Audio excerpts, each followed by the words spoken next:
Welcome to Beyond the Track, presented by eBay Motors. You know eBay Motors has over 85 million parts online, and 70% of those parts are new. If you need it, it's there. Every part for every ride. Be sure to download the new mobile app to stay in tune with all the latest deals and find the parts that you need. I'm Sean Stewart with the U.S. Motorsports Association. The USMA is America's grassroots racing advocate, and you can learn more by going to saveracing.com. That's saveracing.com. Let's talk about Lucas Oil for a minute. Lucas Oil has done more for grassroots racing than any company in history. I truly believe that. It's easy to write a check, but they have done so much more than that. They've purchased several racing series, own a television network and a production company, and even built an amazing facility of their own in Wheatland, Missouri, which was a vision of Forrest Lucas himself. Racing is in the DNA of Lucas Oil. I think it actually must be one of the additives in the oil itself. Last week, we made the trek out to Lucas Oil Speedway, and we were just blown away with what has been built there. They had 4 races taking place, and we were able to sit down with Ritchie Lewis, who is the director of racing operations. And Ritchie began his career hanging banners at a local racing series and has since become the leader of a massive racing operation built by Lucas Oil that has so many moving parts. He was able to sit down with us and give us a little insight to how all that works and how all that's managed. And we were excited to sit down with Ritchie Lewis, who's a well-known, well-respected guy in the racing industry. So let's take you back to our broadcast from last week, where we were live at Lucas Oil Speedway and where we sat down with Ritchie Lewis. Ritchie, thanks for sitting down with us for a few minutes. It's my honor to be here, and thank you guys for coming to Wheatland, and thanks for the kind words. There's a lot of work that goes on behind the scenes to make all this happen, and to have such a beautiful facility obviously is a big deal for us. This is our pride and joy. This is our diamond in the dirt, as we like to refer to it. Dan Robinson, Danny Lorton are the managers here. Also manage a lot of our other properties along with myself. We get a lot of work done, and we're fortunate. We get to do it in motorsports, something we do for free anyway. Don't tell Forrest that, but you know what I mean. Something we just love to do, and it's such a good company to work with. A company that does believe in grassroots racing. A company that does have a really, really good grasp on this genre of grassroots motorsports, meaning the various sanction bodies to racetracks, to promoters, to the parts vendors, to the suppliers. You know, we're just, we look at all those people as family and wanting to be a part of our message, and we want to join into their message, you know, so that we can continue to have grassroots racing at the forefront of what we do. Yeah, and I think, and not just saying it because you're sitting here, but I think Lucas Oil as a company, and there's people behind that company, has done more for grassroots racing than I believe than anyone in history. Just the series that you all have saved, the tracks. I mean, this was a worn-out dirt track, and now it's the diamond in the dirt here. This is an amazing place. So I think sometimes you don't get the credit that is due for that. We know racers, they like to complain about a lot of things, but sometimes I even remind them, hey, don't forget what Lucas Oil has done for this industry. So much investment into this that you don't have to do. Well, we appreciate that. It's all in the delivery. You know, of how you communicate. It's all in the delivery of your social post, your comments, either in open doors or closed doors. Because it's so easy to get hung up in today and now and forget where we were versus where we're at. When I can remember doing dirt late model races with just me and one guy in a little minivan. Now it's multiple haulers and, you know, 80 people, and it's just amazing at where it's came to and what we're able to do, and being on national television. Our MAV TV network is just exploding. It's really well, having a great year this year. A lot of cool things happening there, so it's hard not to see that and understand and realize that it's like you said. I mean, we started out small. I can remember this was like you said, it was just a little Saturday night bull ring, and was fortunate enough this week, one day at lunch, met some of the people that were some of the originators of the original Speedway.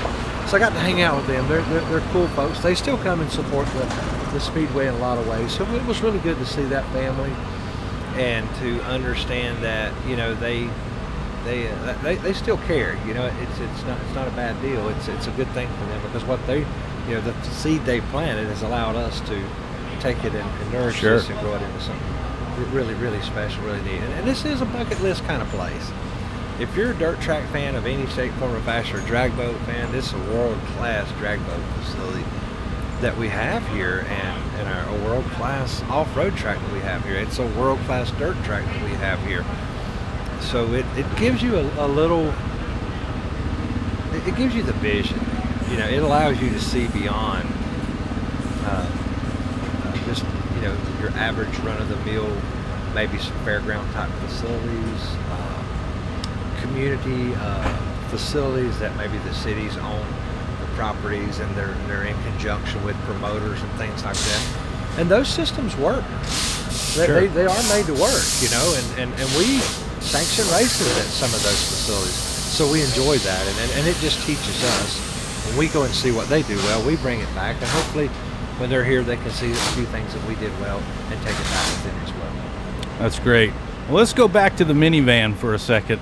Is that true? I read that online. Is that true? You started hanging banners, and where did you start? How did you get into this crazy game? In the dirt late model world, I began to just say, hey man, if you'll just let me hang the banners for free, just so I could go to the race. Was young, small, you know, family, small kids, just trying to, you know, get by, you know, just week to week, you know, paycheck to hand to mouth, kind of, if you will. But I had a passion. My dad was such a huge race fan. I had a little drag car. We done some stuff, you know, there a little bit with a car. Just always enjoyed that. You know, that was just some fond memories. I can remember being at Daytona International Speedway as a small kid, Atlanta. My dad was a huge NASCAR fan, especially in the 60s, the late 50s. He was at the last beach race in the first trial race at Daytona, you know, and I think that was what, 58 and 59. Yeah, wow. So I mean, you know, obviously racing's in our lineage, you know, it's what we enjoy doing. And so with that said, yeah, it just started out as, how am I going to do this? I mean, I got these two small kids, you know, you're trying to have a house, you got a house payment, you know, you're doing all you can do, but you're like, and how does this meet this bigger picture that's, you know, keeps scrolling by in my mind? And I thought, well, hey, I'll give them a shot. What if I just did that? I earned my way in instead of, you know, trying to climb under the fence or whatever you had to do. I thought, well, we'll just keep it on the up and up here. Yeah. And the up and up works. You know, I'm truly a success story when it comes to just being able to just do what's right even when people are not looking, you know, and that pays off in the end. I believe that good conquers evil in the end, and so, sure, you know, that's just kind of how I roll with it. And but no, we did. We started out hanging banners. You know, they throw out these banners, and I'd try to sort through them, make sense of them, you know, try to make it where fans could see. I mean, anything I've ever done, I've always taken it seriously. And now we're sitting here with a tractor trailer load of banners and a banner crew, and Tommy Estrada manages that group for us now. He is doing such a good job of that.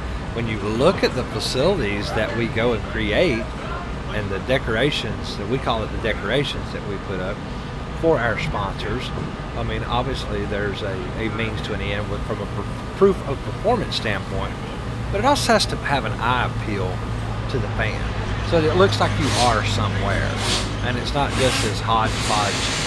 You know, I want to go a dark color, a bright color, a dark color, a light color, a dark color, a light color, and just have some method to the madness. And our late model dirt series and Rick Squally and that group do a great job with that as well. So yeah, I guess banners will kind of always be, you know, that, well, how can you do that? So I'll normally tell that one time a weekend to remind the new guys that come in, because we pick up a lot of weekend help. and I can see it in their eyes. It's like, man, how do I do this? Yeah. The day-old question to Dale Earnhardt or to Darrell Waltrip or to John Force or to Walker Evans, or Carl Rennicenter, how do you get involved? Well, sometimes, it is just blood, sweat, and tears, but it's being willing to go the extra mile. It's being willing to be nice to people each and every day. It's being willing to, if someone doesn't like that sign, don't like that, you make the means to fix it. You make it right, and it'll pay off in the end. So yeah, started out hanging banners, and now have a lot of responsibility with a company that just extremely proud to be a part of. Yeah, and so on that, I mean, you go when you're doing those, because I've had some of those stories as well, but it's kind of your own little world. You're managing yourself, so to speak. Yep. And now you're not. You're managing a lot of other people. So, kind of for people running, whether it's running a business or running a track, I mean, you seem like, I think the good or the great managers are good people managers. How do you go about? You've got a lot of troops out there doing things. How do you keep them motivated? It's hot out here today. These are, I have friends just probably like you, like, oh, where are you going now? They think this is glorious, and it is. It beats a real job, don't get me wrong. But at the same time, racing is long days. It can be frustrating. It can be tiring. And how do you keep everybody going and motivated and that kind of thing? Well, you're exactly right. Forrest has one thing that he oftentimes says, and I'll back up to something else in just a moment. But it's absolutely free to be nice to people. And most time when someone's nice to you, you're like, well, he's a good guy. You don't even know what color underwear he's got on, you know what I mean? But you think he's a good guy because he gave you that little bit of just kindness or a gesture, a handshake, whatever it may be. And that's the Lucas Oil way, and it'll not be any other way with this company. The people managing part for me was, I still continued to try to seek education, even though I was already grown and beyond kind of the college, go to college as a single person. So I already had a family, so I continued to try to further my education.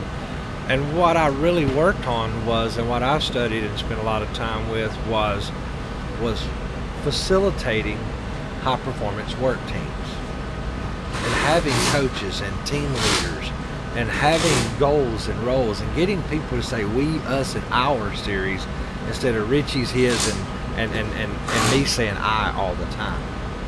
It's all about getting people to buy in that it's amazing what you can accomplish if you don't care who gets the credit, number one. It's amazing what you can accomplish if you set a group of people together that decide that they're going to turn everything about a given situation, whether it be negative or just really hard to do, whatever, and you allow their brain power to be put on paper and they begin to shoot holes in it, and next thing you know, they've made a silver dollar here, and that silver dollar turns into a lot of other things. They grow that into, and then you have to give them goals and metrics. They got to, we call it a handful. Let's monitor and let's measure at least the top 5 things. If we can measure those top 4 or 5 things, should be able to see as things get off center. So when you do that and you give people the authority to do their jobs, it does come with accountability, but more times than not, the teams will hold themselves accountable because they win or lose together. And the minute you get that buy-in, it's amazing what you can accomplish. Yeah, and having met a lot of the people in the Lucas family, you guys have definitely got that down, and I guess it probably does come right from the top. Forrest has had the chance to meet him a few times. People always ask me, what's he like? I'm like, you'd never know. He's just a regular guy, Yeah. I was in line with him at a hospitality tent, and he made this giant cheeseburger with jalapeno peppers, all of it. He grabbed a beer and he went up in the grandstands, and no one knew he was there. And he just a guy. And I think so that probably trickles down to all of you, which is great. Tell us a little bit about. I don't know if everyone knows what all. Obviously, Lucas Oil. You see the brand and the name all over, but you guys could just easily stroke a check, right? Sponsor what you want to sponsor, work through agencies or whatever you want to do, but that hasn't really been the way. I mean, you own racing series. You own, like you said, you got 80, you got semi trucks and lots of stuff and TV networks and all that. So how does all that make sense versus just saying, hey, we'll just write a check like the rest of corporate America and sponsor something or not sponsor something? First things first, there's not a single company in America or throughout the world for that part that can be all things to all people, whether they're sponsoring NFL teams or NASCAR teams, grassroots teams, or whatever they may be involved in. It's just not logical. It's just not the way things work. Yes, if Coca-Cola would have gave me $1 million, I'd have been a racer too. If they're not just standing on the street corner handing out $1 million checks, No. just so guys like Ritchie could have went and raced instead of working in racing. I had to find my place. So from the Lucas Oil side, instead of how we're able to reach so many more people is that we do bring things in-house, and like our production studio, like these grandstands. We built these grandstands in-house here in Missouri. That shelter over that grandstand was built by employees of Lucas Oil, and now they have kind of created their own business. But that all started of us just doing this, and we realized there's a niche there. We have figured out, Forrest especially, and the executive group of Lucas Oil Products, Tom Frederickson deserves a lot of credit for it. Now Morgan's coming in and doing a great job. Even some of the people that have already retired, like Bob Pattison, those guys, what they did was they challenged their teams. Okay, how are we going to get grandstands? Grandstands cost you X amount of dollars. What's it cost us to build them? What's it cost us to do this? What does it cost us to do that? And next thing you know, you take a little small group of people and it expands. So now we're hiring people. Instead of handing out a sponsorship, it becomes job worthy. That becomes a hireable position. That's a real economic impact on the community, Absolutely. way more so than giving Ritchie $1 million on the street corner to go be a racer. Yeah, absolutely. Does that make sense? Yeah, to it you? makes You know, I mean, total it's- sense. You're a lot deeper. It's a you're in the web versus just yes. throwing something at it and Yes, Gary Hubert and his family, his boys have built some of the most amazing grandstands, and I mean, some of their ideas have worked, some of them haven't, but at the end of the day, they always go back to the drawing board and they make it right. They're never not going to succeed at what they're doing because of the will and the desire to have perfection. Yeah, that's it. It really is amazing. That's what I mean. I mean, I could sit here all day, and I know you've got a lot going on, so I won't hold you long. But there is no company like Lucas Oil when it attached to racing in the way that you've done it, and it's been a huge impact, I think, to grassroots racing and elevated it in so many ways. What's obviously we're in the COVID year, which I think I was dead wrong. I thought by this time in August we'd be long over it and it'd be over and we'd be moving on. The USMA is an organization. I was telling our team, hey, it's time to move on here, and that's not what happened. So we're fortunate. There'll be fans coming through these gates here today and throughout the weekend. We're in the state of Missouri, but you guys have, I don't know how many events. I mean, between the dirt late models and all the different series and the events you do TV production for, how have you managed this year? It's just this crazy Twilight Zone time we're in. We got a water truck going by here. Hopefully he doesn't douse us down. Yeah. That's our old water truck from the ranch. Nice. I recognize some of that stuff. We've been around for the company, but basically back to the COVID thing, and you're right, and that's the reason for our involvement in the United States Motorsports Association is we didn't see COVID coming by any means of the imagination. We built these super awesome schedules. We're good. Don't nobody worry about nothing. Everything is, we're in the land of milk and honey, and all of a sudden our world's got turned upside down. And we all got a reality check. I want to get into the political side of it because I'm just going to talk about, because this happened. Right. And I'm not going to go there because it's what we had to manage our way through. A lot of it was helped through you and Mr. Johnson, Robert Johnson, of kind of giving us some leadership, giving us some guidance, giving us some ideas so we could spawn off of that and we could create our own processes. We also work on processes together. Sure.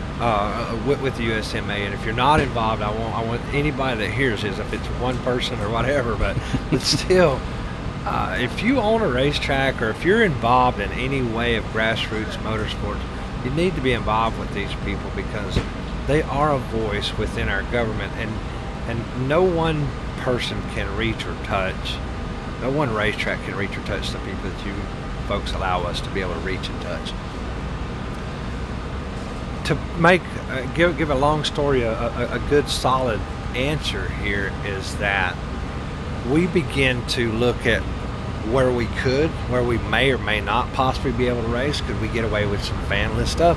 Could we do this? Could we do that? So we could go down this whole bucket list of things that we were working on with our promoters, within their local health departments, within their local governments, within their local city managers and things of this nature. And pretty soon, here comes that water truck again. Making his second pass here. Yeah, he had. We are in off-road racing. You got to keep the dust down throughout the day. Dust down. That gravel dust is the worst too. But anyway, to make a long story short, as we begin to weed our way through this, and it's still happening today. I mean, right, wrong, or indifferent, your beliefs, you're not your beliefs, but COVID is still here. There's still people being affected by COVID, especially in the business world. There's also the people that have been sick, and I don't never want to minimize that, or the folks that have lost their lives. My prayers go out to those people. But what we worked really hard on was to build plans to try to stay safe, number one. I mean, everyone's safety, and we tested every one of our California people before they came here. Wow. Okay? Yeah. We did take it serious. This was not just, let's go to Wheatland because there's no one's looking. That's not the truth. There's some people want to say that, but that is not the truth. Let's go to Wheatland responsibly.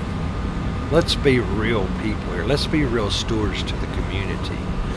That's, I think, probably the message I wanted to leave you with in that was that the reason we've been able to race so much is because we've tried to build plans through your help, through a lot of other people's help, through the local health department's help and things of that nature, to build a plan that was as safe as we could make it. Yes, it's here. Yes, we all know the numbers. We know whether it's up or down or it's left or it's right, whatever you want to think there. But it is real as far as business and being able to do things are concerned. Sure. So we had to create that environment that preached and reached out to people. Hey, man, we can do this, but we all got to be careful. We all got to be safe. We all got to look out for one another. We all got to hold one another's hand. Not technically, but we got to prop one another up here. So I think that's where we kind of shined on this thing. We did some fanless races, so we did some fan races. Will be more fanless races? Yes, there'll be more fanless races, I think, before this is all said and done. Matter of fact, we're working on some plans now to do some more, especially in the off-road community. There's a couple of places where there's some pretty major flare-ups in the world right now. It's got some people really scared. So with that said, we're going to have to be really careful and have a lot of care in our message, have a lot of care in our delivery of how we meet and greet people and what we do while we're here, and so that we can leave and kind of like when you walk out on the beach, the only thing you want to leave is your footprints. Yeah. We want to leave with everybody healthy, safe, and honorable, and having had a good time. But we don't want to leave this big problem somewhere. So a lot of help from people like you and Robert and your groups. We're extremely blessed to be involved with you folks. Well, we really appreciate that. We've been kind of talking. You guys were one of the early, the founding fathers of our organization, and that was our focus, was state and local level politics. That's where the tracks are attached, and we need those platforms to go racing. And sadly, I mean, I would have never wished this pandemic, but that has risen a lot of people, and the ones that had built those good relationships over the years are doing better.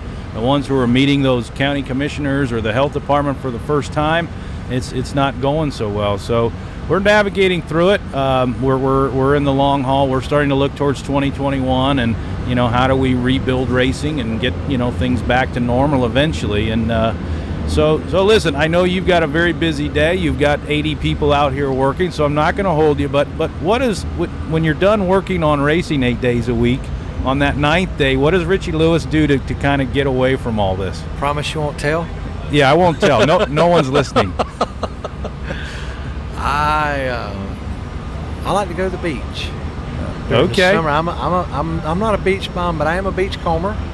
I'm the guy under the umbrella with his music playing, and I like to try to be one of the first ones on and one of the last ones to leave. I can sit and watch. I love to people watch. I love to swim. I love to be a part of the ocean. I love anything to do with the outdoors. In the winter months, I'm an avid outdoorsman in that I enjoy deer hunting. I am. Okay. I do enjoy that. Every morning, every afternoon, I'm riding all these roads out here. I'll sneak away and I'll just ride I was in a meeting with my boss, and I was like, "Hey, buddy," he said, "What?" I said, "That sun goes any lower. I'm not going to be able to see them deer on this one road when I get down to the end of my ride where I ride to." Okay, go ahead and go then. So it was a good segue into this meeting's gone far enough. Let's get the heck out of here. Yeah, let's go look at some deer. Yeah, let's go look at some deer. So we did, and then I leave early every morning when I'm out here, and I take that same route back.